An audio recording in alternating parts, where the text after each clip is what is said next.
So hello everyone, this side doctor Vishal Johari और आज अपन पढ़ने वाले हैं अपने ग्लाइसिन के मेटाबॉलिज्म के बारे में, जो कि अपने प्रोटीन मेटाबॉलिज्म का ही पार्ट है।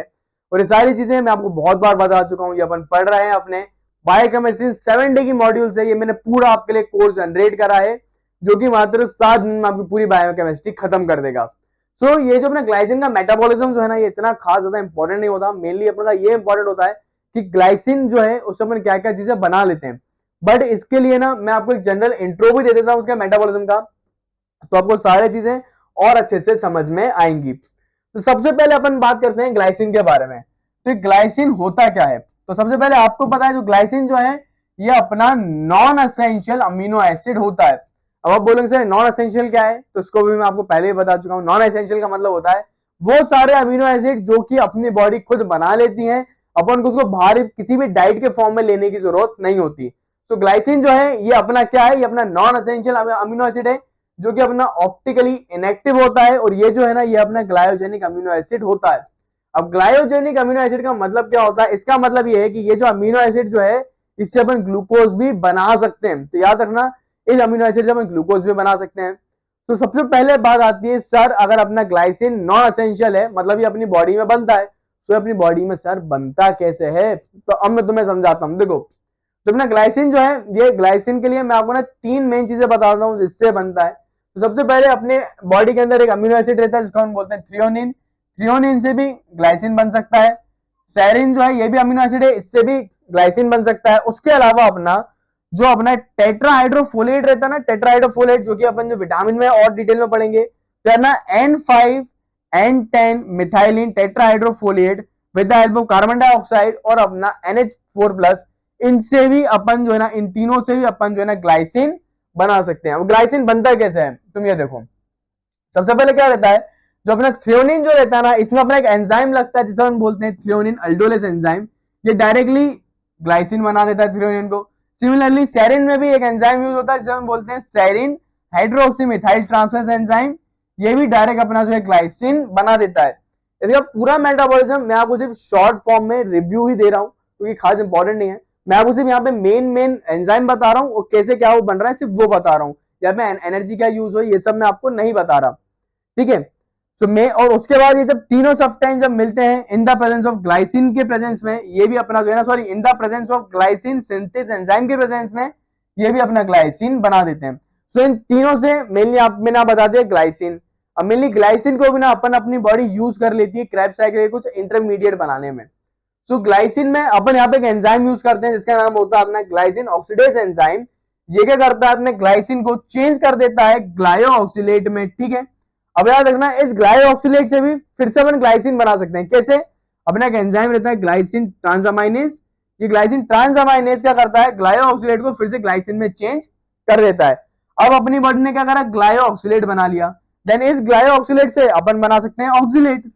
ऑक्सीलेट आपको पता है क्रेब्स साइकिल में यूज होता है। और अपना फॉर्मेट भी अपन जो है क्रेब्स साइकिल में यूज कर सकते हैं, क्रेब्स साइकिल के इंटरमीडिएट है। तो मैंने आपको बड़ी शॉर्ट फॉर्म में बता दिया ग्लाइसिन का इतना भी जो है मेटाबॉलिज्म। देन इसका मेन पार्ट में अपन आते हैं कि सर ग्लाइसिन जो है कहां यूज होता है, क्या क्या ग्लाइसिन से बनता है। तो मेनली मैं आपको बताऊं, जो अपना प्यूरिन ड्रिंक जो होती है ना वो भी ग्लाइसिन से बनती है। उसके अलावा जो अपना ग्लूटाथायोन जो होता है ना वो भी ग्लाइसिन से बनता है। और अपना जो कंजुगेशन वाली रिएक्शन जो होती है, कंजुगेशन रिएक्शन को अगर मैं आपको समझाऊं क्या होता है ना, जो डिटॉक्सिफिकेशन जो है, जब क्या होता है ना, जब बॉडी के अंदर कुछ टॉक्सिक सब्सटेंस आ जाते हैं तो अपना लिवर उसको डिटॉक्सिफाई कर देता है। तो ये 2 फेज में होता है, फेज 1 फेज 2। इसकी फेज 2 का अपन बोलते हैं कंजुगेशन रिएक्शन। इसको फर्दर और डिटेल में आपको नेहा मैम पढ़ाएंगी डिटॉक्सिफिकेशन वाली वीडियोस में। उसके अलावा अपन ग्लाइसिन से हीम भी बना लेते हैं और अपन बना लेते हैं क्रेटीन। तो इसको याद करने के लिए मैंने आपके लिए जिंगल बनाई है।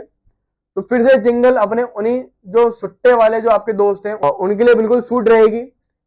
सबसे पहले यहाँ पे पीजी जो है अपन करने किसमें, CHB में।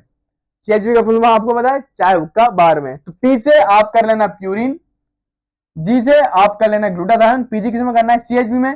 सी से अपना हो जाएगा कंजुगेट रिएक्शन, H से अपना हो जाएगा हीम, और बी से अपन आप लिख देना बायोसिंथेसिस ऑफ क्रेटिन। तो इस रिएक्शन से जो है ना आपको पूरा याद हो जाएगा, इस पूरे निमोनिक से। देन अब मैं आपको एक एक करके ये समझा भी देता हूं। तो सबसे पहले अपन बात करते हैं प्यूरिन पे। सो आपको साइड में प्यूरिन रिंग बनी हुई दिख रही होगी। इस प्यूरिन रिंग में जो 5th एंड 4th कार्बन जो होता है ना, वो अपना ग्लाइसिन से आता है, और उसके 7 वाला नाइट्रोजन जो होता है ना, वो भी अपना ग्लाइसिन से ही बनता है। देन फिर अपन बात करते हैं ग्लूटाथायोन। ये याद रखना, ये अपना ट्राइपेप्टाइड होता है, डायरेक्ट ग्लाइसिन से बनता है।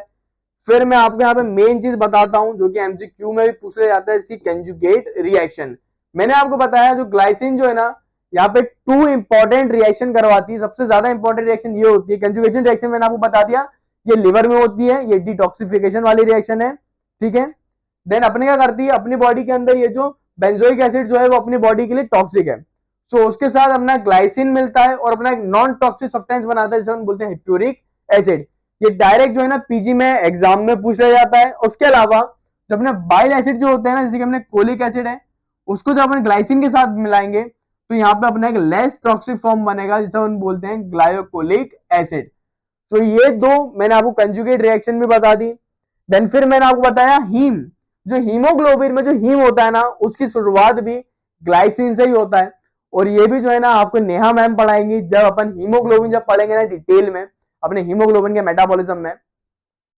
तो याद है ना, succinyl coenzyme A plus glycine, ये दोनों सबसे पहले अपना बनाते हैं अमीनो लेविनुनेट, और यहीं से अपना पूरा जो है हीम का फॉर्मेशन होना शुरू हो जाता है। ये किसकी प्रेजेंस में होता है, अब ये भी अभी सुन लो, बाद में आपको इजी पड़ेगा। एएलए सिंथेज एंजाइम की प्रेजेंस में होता है। एंड में जो अपना क्रेटिन जो होता है, आपको पता है 3 अमीनो एसिड से मिलकर बना होता है, ये भी अपना ट्राइपेप्टाइड है। इसके अंदर आता है ग्लाइसिन, आर्जिनिन और मिथोनिन। सो ये जो है ना फंक्शन है बहुत ज्यादा इंपॉर्टेंट है, क्योंकि यूनिवर्सिटी में ना शॉर्ट नोट में आपसे पूछा जाता है ग्लाइसिन का फंक्शन क्या है, या फिर मेनली ये ना आपको एमसीक्यूज में बहुत पूछा जाता है कि which the following is a function of glycine. और कभी यूनिवर्सिटी में आए तो जो मेरे नोट्स के अंदर दिया हुआ ना, इसी के फॉर्म में आप लिख देना इसका पूरा जितना भी ना क्या क्या चीजें बन रही है फॉर्मेशन। सो ये बड़ी ना शॉर्ट सी वीडियो थी आपको ग्लाइसिन मेटाबॉलिज्म के ऊपर। और इससे भी ज्यादा इंपॉर्टेंट चीज जो होती है ना, वो ये होती है, मैं बताऊं, ये जो होता है ना टायरोसिन मेटाबॉलिज्म भी बहुत इंपॉर्टेंट है। क्यों? क्योंकि टायरोसिन मेटाबॉलिज्म अगर अच्छे से बॉडी में नहीं हुआ तो उसके कारण 2 बहुत इंपॉर्टेंट डिजीज हो जाती हैं। एक का नाम है अपना एल्केप्टोयूरिया, दूसरा का अपना नाम है फिनाइल कैप्टोयूरिया। तो ये दोनों डिजीज जो है ना अपनी बॉडी में इसलिए ही होती है क्योंकि टायरोसिन का मेटाबॉलिज्म अच्छे से नहीं होता बॉडी के अंदर। सो ये नेक्स्ट वीडियो तुम मेरी जरूर देखना, बहुत इंपॉर्टेंट वीडियो। और फिर इसी के साथ जो है ना इसकी 2 वीडियो और आएंगी टायरोसिन मेटाबॉलिज्म की, देन अपना फिर पूरा खत्म हो जाएगा अपना ये जो है प्रोटीन मेटाबॉलिज्म जो है। सो वीडियो अगर हेल्प हुई तो वीडियो को लाइक करो, चैनल को सब्सक्राइब करो, क्योंकि पूरी बायोकेमिस्ट्री आने वाली है। और अगर तुम्हें मेरी बायोकेमिस्ट्री 7 डे मॉड्यूल को देखना है या फिर उसको परचेज करना चाहते हो तो लिंक डिस्क्रिप्शन में, वहां पे आप जाके इसको देख सकते हो। So thanks for watching and keep learning.